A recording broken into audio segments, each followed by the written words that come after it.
Yo, YouTube, what's up with your boy, Sports and Fitness Rants? I'm back, guys. Click that like button. Subscribe to my channel. What's up, y'all? Welcome back, guys. Welcome back, man. Got another great video for you guys today, as usual, man. You guys know the deal on this channel. It's all about setting the record straight, stopping the lies, stopping the narratives, stopping them from rewriting history, guys. And in this video, I want to talk about Jayson Tatum and the Boston Celtics. They have not been clutch, man. They have not been clutch in this series. I told you, I'm not going to do it on the Knicks. We're not going to talk about the Knicks. We're not going to get crazy and celebrate them. We won't do it. We'll wait. We'll play the wait and see game. It's 2-0. Two big, impressive wins by Knicks. But we're going to talk about the Celtics in this video because these dudes, they've been exposed. I told you guys last year, and I told you guys at the beginning of this year, that to me, the Celtics were not tested. They hadn't beaten anybody last year. To me, I did not think they were this all-time great team that people were trying to pump them up to be. I didn't believe they were historically great. I did not. They have personnel. They have a very good team with some good talent on it. But to me, they're not an all-time great team, and they've been exposed to me in the first 2 games by the Knicks as not being clutch-time performers, as not having high IQs, and really not knowing how to close games. They just don't know how to close out games. They should be up 2 games and having easily on the Knicks. Easily. But the Knicks have been grittier. They've worked harder. And they've been more clutch than the Boston Celtics, guys. We're going to talk about this video. And I want to thank you guys. Everyone across the world. Everyone across the states, man, that's been supporting my channel. Once again, you guys know I'm truly, truly humbled. Much respect to all you guys out there that continue to support my channel. It means a lot, guys, for real, man. Thank you very much. And you guys know what to do. Turn the volume all the way up. Hit that play button. Remember, these videos are for educational purposes. And let's roll. So, yes, guys, like I said, man, I sent out that little, message I sent out on YouTube yesterday. I said the Knicks are going to force me to do a video on these guys. They're going to force me.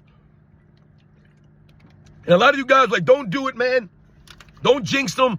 Wait till the series is over. Some of you guys were telling me to do it. And I'm going to wait, guys. I'm going to wait to do a video. I'm not going to get hyped up. I told you, man, every time I get hyped up and I start celebrating, I do a video, I start talking crazy, the Knicks lose. And I'm not saying, obviously, it's not because of me. You know what I'm saying? We're being funny when we talk about jinxing and, bad luck and, oh, we don't want to do anything yet and we don't want to get overconfident. But I believe in a lot of this stuff, man. So we're going to wait. But in this video, we're going to talk about the Boston Celtics. Because as great as the Knicks have been in the fourth quarter, closing out these games, coming back from, they're down by 20 points in both these games. The deficits that they've come back from in both games is really what is amazing me. And really, to me, is really exposing the Celtics, man. And this is what we're talking about. And I said last year, and if you guys remember, I got into a back and forth, I think it was with Scat in one of these lives, towards the beginning of the season, because he kept trying to promote how great these teams were, because he's trying to cry for Nikola Jokic. Oh, how is he going to beat the Thunder? How is he going to beat the Celtics? And I said that to me, the Celtics are not that great. And the OKC Thunder are not tested either. They haven't won anything. They're no ones. They are a very good regular season team, OKC. But what have they won? They've won nothing. They haven't done anything. They're not proven. Just because you win a lot of games in regular season in this weak era, it don't mean nothing, man. You got to go out there and prove it in the postseason, right? When it matters most, and shows why you won all those games in a regular season. And for the Celtics, I said, and me and Scott went back and forth, I don't think they're a great team. They're not a great team. They're a good team, man, with some good players on it. But to me, they were overhyped, over-celebrated. First of all, the Eastern Conference was not strong, hasn't been super strong. And remember last year, who did the Celtics play? Every team that they played was missing somebody, missing players, their star players. Donovan Mitchell was out for a couple of games against the Celtics. The Knicks were all banged up when they played against the Pacers, right? And then the Pacers beat the Knicks. And then the Pacers played against the Celtics when it probably shouldn't have been the Pacers last year. But Donovan Mitchell was hurt. This guy got hurt. Jimmy Butler didn't play in the postseason last year for the Miami Heat, right? All the teams that they played against got hurt. And then even the Pacers had injury issues. So to me, I always said, I don't think the Celtics are really tested. I wasn't impressed with their championship. I respected it, right? They won the championship, but I didn't think they were really that great. And you had people talking about the Celtics, historically great, one of the all-time great teams. No way in hell, man. And what I've noticed in this series, 2 games in, the fourth quarters have exposed guys like Jayson Tatum, Jaylen Brown. They're not clutch time performers like that, or they haven't been clutch time performers in these games. And we've talked about, and I mentioned this in the video the other day, how many times Jayson Tatum and the Boston Celtics have choked it up over the years. And they'll make excuses for these guys. Oh, they were young. I hate when people say that they were young. These guys are like 21, 22 years old, 20 years old, and they're saying that they're young. Young for what? I don't understand. Young to what? Young to be a grandfather? Are they too young to be a father? Are they too young to do what? You have people who own businesses that age. You have people who are, once again, fighting in wars at that age. So I don't understand when they say they're too young. Too young for what? These guys have been playing basketball, some of these dudes, their entire lives. So by the time they're 20 years old, they've been playing basketball for over a decade. But they're too young when they get to the NBA. I don't get that. If you want to say they're inexperienced, you want to say something like that, okay. You want to say they're new and I don't know, oh, they're too young. We can make an excuse. No. Jayson Tatum folded up several times in the postseason, guys. How many times did the Celtics lose to Jimmy Butler's Heat when they were the 8th seed? Just a couple of years ago. Remember that. That's why Jimmy Butler's throwing trash at these guys. He don't believe in them being clutch or being tough like that. They fold up all the time, these guys. They're mental midgets, man. I know I probably shouldn't have said that word.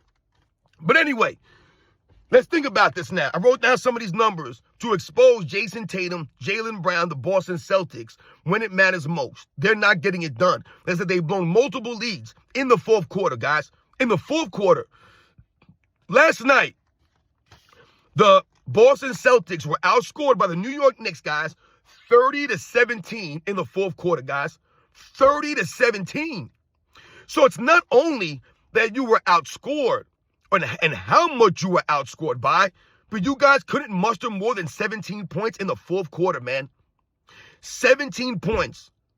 Do you guys realize in game 1, the New York Knicks outscored the Boston Celtics in the fourth quarter, 25-16. Once again, what do you notice? The Boston Celtics couldn't muster more than 16 points. They could not crack 20 points. So in game 1 and game 2, 2 games now, the Celtics have not gone over 20 points in the fourth quarter. They haven't scored more than 17 in 2 games. Meanwhile, the Knicks dropped 30 last night in the fourth and 25 in the fourth in game 1, which we all know forced overtime where the Knicks would pull it out. So, in the fourth quarter, excuse me, guys. So in the fourth quarter now, the Boston Celtics have been outscored 55-33. 55-33. And that's in the fourth, after the second half. Just the fourth. 55-33. That's insane, guys. That's why you're 0-2 right now, Boston Celtics. It ain't got to do with nothing else. You guys ain't getting it done. We know they missed a lot of three-point shots in the first game. Set an NBA record for 45 missed threes. Well, they said, hold my beer, and we're going to miss a bunch of threes again last night. They didn't take as many, but they missed just as much. They're just missing still. So they continue to shoot these threes. And in the fourth quarter, they're not making shots, guys. They're not making shots. Think about this right here, guys. I want you to listen to these shots, the shot selection here in the first game. Right? So remember, they took 63s, guys, but listen to this breakdown. In the third quarter, guys, and someone mentioned it to me in the comment section, shout out to you guys. In the third quarter, guys, you know the Celtics took 20 shots, guys, in the third quarter, 20 shots. 19 of them were threes. That's insane. That blew my mind. The only shot, I think, was an Al Horford layup or an Al Horford dunk, if I remember correctly, in the third quarter. They took 20 shots. I'm going to say it again. They took 20 shots in the third in game 1, and 19 of them were threes. That's not going to get it done. That's not smart basketball. That's dumb basketball right there. Right? In the second half, guys, they took 41 shots in game 1. 41 shots in the second half of game 1, guys. You know how many were threes? 34.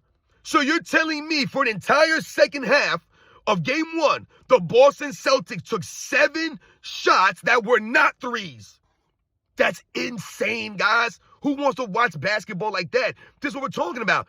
The Boston Celtics, that's not winning basketball. Do you think that the Boston Celtics playing that style of game, that makes them historically great? That shows how great they are? So who are you going to be? What historically great team you going to be playing that style of ball? It's not going to happen, man. Guys chucking up threes. You took 34 of your 41 shots were threes in the second half. That's crazy, man. When I looked into that. So, if we think about this now, I believe in the fourth quarter? I believe in the fourth quarter or the second half. It might have been the fourth quarter. I think they were in game 2. I think they were 2 for 11 from the three-point line, guys. That's not going to get it done. So I want you guys, I'm going to read up some numbers for Jayson Tatum and Jaylen Brown combined in the fourth quarter for games 1 and 2, guys. Listen to these numbers here. So in the fourth quarter of game 1, Jayson Tatum was 0 for 7, 0 for 5 from three-point range. This is the fourth quarter, guys. 0 for 7, 0 for 5 from three-point range. Okay? Jaylen Brown in game 1 was 1 for 3, and he was 0 for 1 from three-point line in game 1, guys. Game 1. He was 0 for 4 last night it's in the fourth quarter, guys. 0 for 4 Jaylen Brown last night from the fourth quarter. 0 for 1 from 3. Jayson Tatum last night in the fourth quarter, 1 for 5, 0 for 2 from three-point line. So, what we see here is this combined now. Combined in the fourth quarter between games 1 and games 2, Jayson Tatum and Jaylen Brown have combined for it to go 2 for 19. 2 for 19. And they're getting bailed out with some free throws here and there. But 2 for 19, guys. That's what they've combined for in the fourth quarter. Jayson Tatum, Jaylen Brown. How much money are those guys getting paid? Those guys getting a lot of money, right? Getting a lot of money, them two. But they not showing up when it matters most. This is why you're getting paid. You're getting paid for these moments, the fourth quarter. You guys have a lead last night. I believe they have a 13-point lead going into the fourth quarter last night, I believe. And they got outscored 30-17. 30-17, guys. You lose a game. Jayson Tatum out there 1 of 5. Not doing a damn thing out there. Him and Jaylen Brown 0 for 4. 2 for 19 in the fourth quarters, guys. That's crazy. They combined to go 1 for 9 last night from the field. And like I said, so you're not scoring. Okay, sometimes you're off. The Celtics have been off, right? But it's funny, they're off in the fourth quarter, right? That's when they're really off. But yeah, you're off sometimes, right? That's why I tell you guys, you always can fall back on defense. You can always fall back on defense because defense requires effort, right? Sometimes your shots are not going to go in no matter how hard you're trying. Even if you're executing your offense, sometimes the shots won't go. You can always fall back on your defense, right? Always. That's why the great teams can be great and consistent. Because, yeah, you may be not making your shots, but you're shutting teams down. You're still hustling and playing that D. The Celtics in the fourth quarter are not playing defense. Jayson Tatum, Jaylen Brown, no one's playing D like that. The only one I see playing consistent hustle D is Jrue Holiday. Everyone else, it's like they take a play off here, they take a play off there. They're lollygagging over here. They're not paying attention over there. It's like, oh, they don't care. We're going to outscore these guys. They're not going to play D. We're going to outscore. You're not outscoring them. That's the problem. You guys think you're going to shoot your way to a win, but you're not. And the Knicks are actually playing defense. They're hustling in the fourth quarter. They're making all the right plays. They're diving on the floor. They're getting all the loose balls. They're hustling and out-hustling the Celtics in the fourth. The Celtics are fading. They're taking bad shots. They're not executing. Where's Jayson Tatum on defense? Where's Jaylen Brown on defense to shut these guys down? Markel Bridges going off on these guys. Mikal Bridges going off on them. What do you have? I think he went 6 for 10 last night in the fourth quarter, Bridges. And it's a defense by Bridges. And clutch moments, Josh Hart, one of the hustle guys out there, right? Like I said, Josh Hart to me is like the modern day, John Starks, right? He's like the hustle guy for the Knicks, doing all the little dirty work, all the little things, right? So the Knicks are just out hustling, out working, out executing the Celtics down the stretch. Where are the Celtics at? Your two best players that are making all this money, that's supposed to be, a duo leading these guys. Where are they? They're nowhere to be found. They disappear at the end. I mean, they haven't been great throughout the entire game. They weren't shooting great, but they were dominating the Knicks early on. I was watching the game, and the Knicks were getting pummeled early, man, and I said, all right, the Celtics are going to put them away. They're going to, even up the series, right? They're going to play their game. And then I'm watching the game, and then all of a sudden, you start to see the Knicks making a rally. The Celtics are missing shots again. They're taking bad shots. They're not playing the defense like that. I mean, that game last night, the score, that was like a 90s game. 91-90? That's not a typical game for 2025. The Knicks are making it ugly. They're hustling. They're making the Celtics work and earn it. I told you, they're testing the Celtics. The Celtics weren't tested last year. They were not. And now they're being tested. You must be tested if you want to be an all-time great team, the way they were trying to promote the Celtics last year because they won. And like I said, they do have talent on their team. No doubt. They got names on the back of the jerseys. They got the sixth man of the year, right? They got a quality head coach, right? You got a quote-unquote a superstar level player, Jayson Tatum, even though to me he's borderline. You got Jaylen Brown there. You got an Al Horford, a savvy veteran, right? You got Jrue Holiday, a hustle grit guy on defense, right? You got Kristaps Porzingis, a guy that can stretch the floor at that height. You got you got Derek White, all these guys. But look at the Celtics, man. Look how many shots that they took from there. I mean, look at the starters. They're not making any of these threes. They're chucking up shots. Not being clutch. Not being clutch. The Knicks are being clutch. And that's when Jayson Tatum gets exposed, man. Not being clutch. And at the end of the game, that last play, guys, that sums it up in a nutshell. Jayson Tatum has the ball at the top of the key, right? And what does he do? He dribbles around, and turns the ball over. Once again, Bridges with a heads-up play. But I don't even know what he was doing. Like, Tatum had a shot at the free throw line.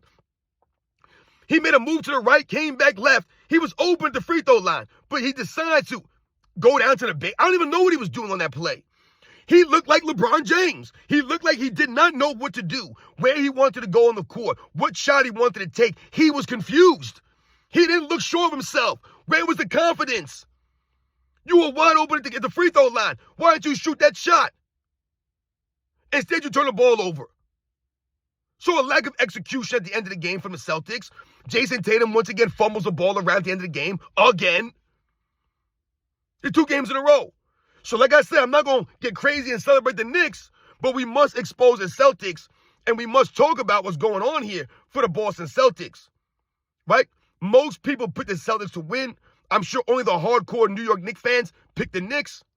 Like I said, I was trying to be a little funny and do a little reverse psychology on the Knicks, for the Knicks, by picking them to lose 4-1. Now, I did not think they were going to win the series. Not saying that they are going to win the series, but I did not think that they were going to win it. I would not have picked the Knicks to win. But to me, these first 2 games haven't been mostly or more so about the Knicks. To me, this has more so been about the Celtics' lack of execution down the stretch, right? Lack of clutch ability, being able to close out the Knicks. The Knicks are closing out the Celtics. Jalen Brunson's being a closer. Like I said, Josh Hart, Bridges, OG Anunoby, right? I'm not giving Karl-Anthony Towns any credit, man. Damn that dude. He's a big goof out there. He just looks so discombobulated. Like his legs look like they are made of rubber. He's like Gumby out there, I feel like. I'm not taking away from his overall skills and stuff, man, but he's just a big goof out there, man. The way he moves is just goofy to me. But anyway, them dudes are doing it. They're closing games out. They're playing good team basketball. The Celtics are standing around watching guys go one-on-one. It's not going to win you games, guys. Like I said, they're chucking up a lot of bad shots. They're not hustling like that. They're getting out-hustled, and they're getting out-executed down the stretch. These are the facts, man. I'm not impressed with Jayson Tatum. I've never been impressed with Jayson Tatum. Not saying he's not a good player. He is a good player, but he's not as good as they try to make him seem. I told you, I heard them say during the Olympics that he's an elite defender in the NBA. How are you elite when you've never made an all-defensive team? It just doesn't add up. That doesn't mean you're bad or you're not good on defense, but you can't be elite. Those are the facts, man. And we talk about closing out games. Where's Jayson Tatum this year, man? Where is he in these 2 games? He's been horrendous in the fourth quarter. You guys know the deal, man. I'll catch you guys on the next one.